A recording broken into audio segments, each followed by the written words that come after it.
Welcome in science class. You are watching chapter number 6, that is solids, liquids and gases. Dear students, today we will discuss about our today's topic, that is solution. So students, solution is the mixture of solute and solvent. As this is figure shows C, and C contains salt, but we can't see salt in C because salt is completely dissolved in water.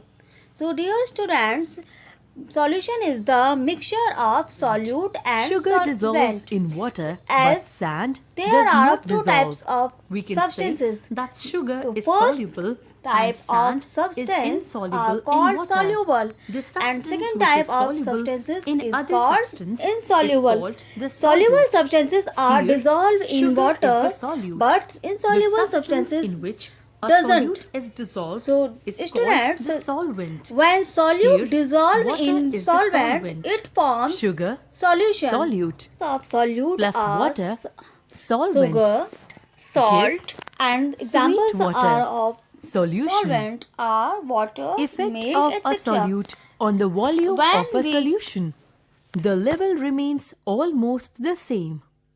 We know that the molecules of a liquid are loosely held together. So, there are empty spaces between the molecules. When sugar dissolves in water, its molecules fill the empty spaces between the molecules of the water. This is why there is no increase of the level of the solution. Saturated solution.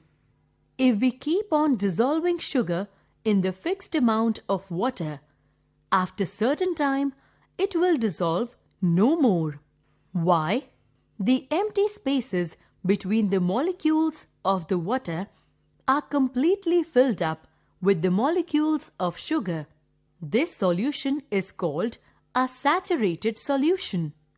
Method of separation. There are several methods of separating soluble and insoluble substances from the mixtures. Insoluble substances can be separated by the process of sedimentation and decantation and filtration, whereas soluble substances can be separated by the process of distillation.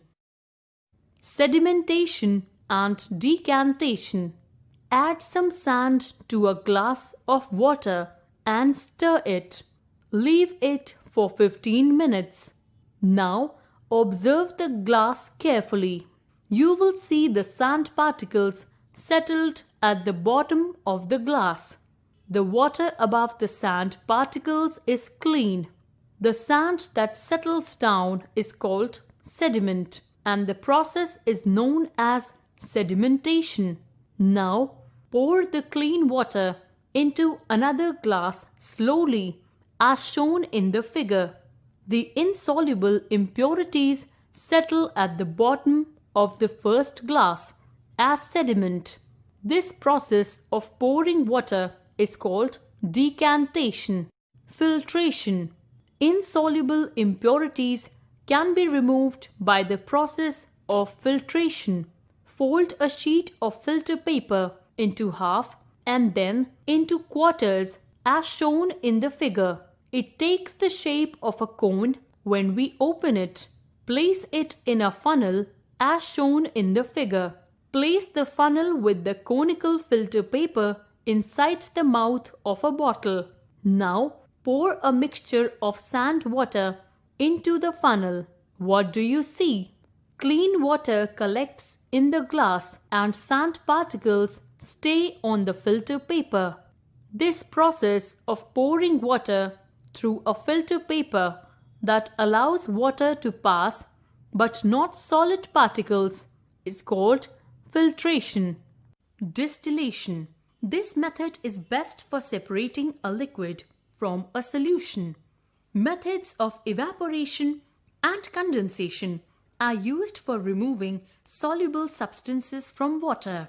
Evaporate water having soluble substances in a flask by heating and then allow water vapor to condense in a condenser.